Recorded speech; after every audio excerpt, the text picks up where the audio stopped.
आता बघा ना, स्वयंपाकासाठी कुकर वापरणं अगदी आरोग्यदायी आहे इथपासून तर ते कुकर अजिबात वापरू नये असा विचार करणारे दोन गट आपल्याला नेहमी बघायला भेटतात। आता या दोन्ही गटामध्ये आपापले मुद्दे आहेतच। आता आपण बघणार आहोत की त्यामुळे कुकर वापरू नये म्हणणारे आणि आपलं मत कारणांसह ठामपणे मांडतात, तर स्वयंपाकासाठी कुकर वापरणं किती महत्त्वाचं आहे हे दुसरा गटही तितकाच ठामपणे मांडतो। आता या दोन्ही गटांचे मुद्दे समजून घेऊन कुकर वापरणं योग्य की अयोग्य आणि तो कसा वापरावा याचा विचार महत्त्वाचा ठरतो। नमस्कार, मी प्राजक्ता तुम्हा सर्वांचं खूप खूप स्वागत करते आहे आणखी एका नवीन व्हिडिओमध्ये। आजचा व्हिडिओ तुमच्यासाठी खूप माहितीपूर्ण ठरणार आहे, त्यामुळे व्हिडिओ शेवटपर्यंत नक्की बघा। आणि सगळ्यांच्या डोक्यामध्ये हा प्रश्न असतो की आपण कुकर वापरला तर नक्की गॅसची बचत ही होते, पण खरंच हे कुकर वापरणं हे आपल्या शरीरासाठी योग्य आहे का की खरंच हे अयोग्य आहे, सगळं काही या व्हिडिओमध्ये आपण बघणार आहोत। चला कोणताही उशीर न करता व्हिडिओला सुरुवात करूया।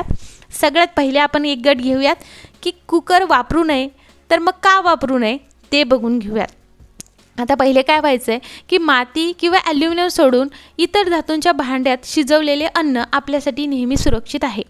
आता कुकरमध्ये तयार होणारा अतिरिक्त दाब अन्नातील पोषण मूल्य कमी करतो। आता उघड्या भांड्यात किंवा कमी आचेवर शिजवलेले अन्न अधिक हितकर आणि रुचकर असतं, ते मी तुम्हाला नेहमी सांगत आलेली आहे। तांदूळ, डाळ यासारखे पिष्टमय पदार्थ तर कुकरमध्ये मुळी शिजवू नयेत असं पहिला गट म्हणतोय बरं का, कारण कुकरमधील वाफेच्या दाबामुळे हे पदार्थ त्यांच्यातलं पोषण मूल्य गमावून बसत असतात। आता काही पदार्थ बंदिस्त वाफेमुळे पचायला जड होतात आणि बहुतांश घरामधून ॲल्युमिनियमचेच कुकर वापरले जातात। आता जास्त तापलेल्या या कुकरचा वापर आरोग्यासाठी नक्कीच घातक आहे आणि सावकाश शिजवलेले अन्न हे अधिक चांगलं, कारण त्यामुळे त्यातील जीवनसत्व, स्वाद तसेच पोषक अन्न टिकून राहतात। प्रेशर कुकरमध्ये अन्न शिजवताना अतिशय जलद आणि वाफेच्या दाबानं शिजत असल्यानं ते कमी पोषकयुक्त ठरतं असं पहिल्या गटाचं म्हणणं आहे। आता आपण दुसऱ्या गटाचं म्हणणं बघूयात की अन्न हे कुकरमध्ये शिजवावं त्याचं कारण काय आहे आणि ते किती ठामपणे सांगतात ते बघूयात। आता अन्न शिजवताना अग्नीच्या संपर्कात जितका अधिक काळ राहील तितकी त्याची पोषणमूल्य कमी होतात, त्यामुळे उघड्या भांड्यात किंवा कमी आचेवर प्रदीर्घ काळ अन्न शिजवण्यापेक्षा कुकरमध्ये पटकन शिजणारं अन्न अधिक पोषक आहे असं दुसऱ्या गटाचं म्हणणं आहे। म्हणजेच ते काय म्हणताय की एखादा पदार्थ पाण्यात उकळून शिजवण्यापेक्षा वाफवून शिजवणं आरोग्यदायी आहे, त्यामुळे अन्न, भाज्या कुकरमध्ये शिजवणं जास्त चांगलं। पचायला जड असे पदार्थ कुकरमध्ये शिजवणं अधिक सोयीस्कर आहे, कारण त्यामुळे ते पचायला हलके होतात। काही पदार्थांच्या चवीत कुकरमध्ये शिजवल्यामुळे थोडा फरक पडत असतो, कधी भाज्यांचा रंगही बदलतो, परंतु यापेक्षा अन्नातलं पोषण मूल्य टिकणं महत्त्वाचं आहे। आता कुकरमध्ये वाफ आणि वाफेचा दाब यामुळे अन्न लवकर शिजत असतं आणि उथळ आणि खुल्या भांड्यात अन्न शिजवल्यास त्यातील द्रव किंवा आर्द्रता लवकर उडून जाते आणि पदार्थ रुक्ष होतो। आता भाजणं असेल किंवा तळणं असेल ह्या ज्या प्रक्रिया असतात ना, त्यांना जितकी उष्णता वापरली जाते त्यापेक्षा निश्चितच कमी तापमानात कुकर अन्न शिजवत असतो। आता कुकरमध्ये शिजवलेलं अन्न हलकं होतं आणि विशेष करून डाळी, तांदूळ यातील अतिसूक्ष्म पोषक घटक कुकरमध्ये अबाधित राहतात। डाळींची अँटीऑक्सिडंट शक्ती वाढवली जाते।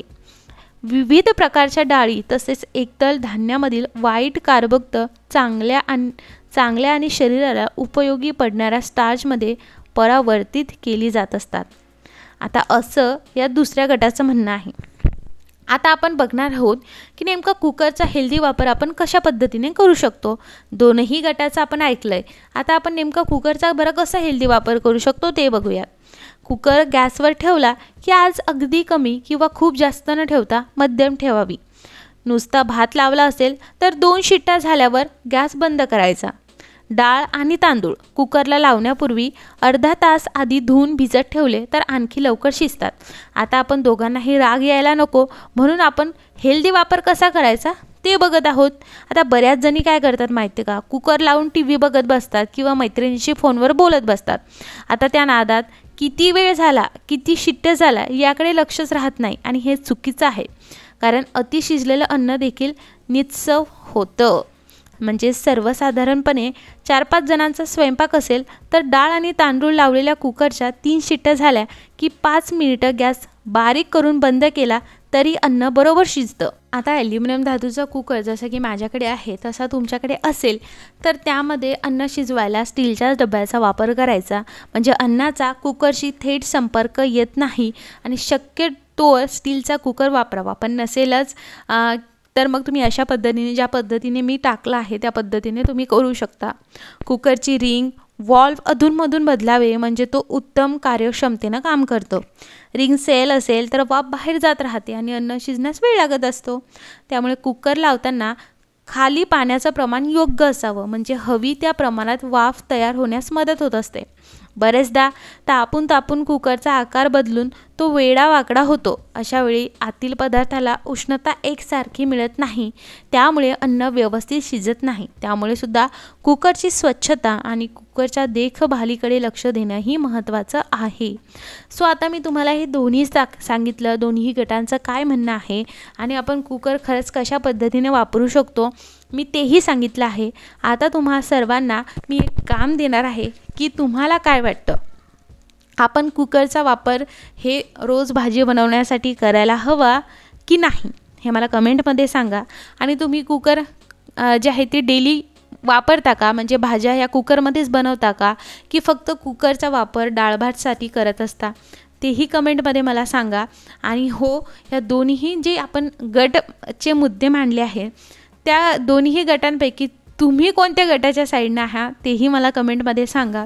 आता पर्सनली मी माझं मत तुमच्यासमोर नक्की मांडणार आहे. सर्वतोपरी माझं मत आहे, मी शक्यतोवर डाळ भात शिजवण्यासाठी कुकरचा वापर करते. ठीक आहे, जर बऱ्याच प्रमाणात मला भात वगैरे बनवायचा असेल, फॉर एक्झाम्पल पुलाव बनवायचा आहे, बिर्याणी बनवायचं आहे, अशा वेळेस मी खूप जास्त पाण्यामध्ये भात शिजवून ते पाणी फेकून देते म्हणजे त्याचं स्टार्च पूर्ण रिलीज होतं.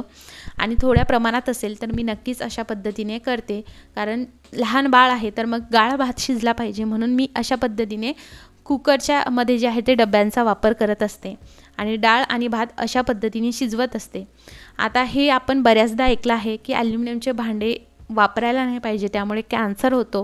त्यामुळे खरंच कॅन्सर होतो का, आपण यावरती सुद्धा पुढे लवकरच व्हिडिओ बघणार आहोत.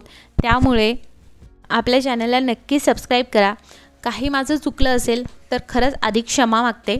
आणि मला असं वाटतं की हा व्हिडिओ तुमच्यासाठी खूप माहितीपूर्ण ठरलेला आहे. त्यामुळे हा व्हिडिओला पटकन लाईक करा आणि हा व्हिडिओ बघितल्याबद्दल खूप खूप आभार तुमचं. मग नक्की नोंदवा.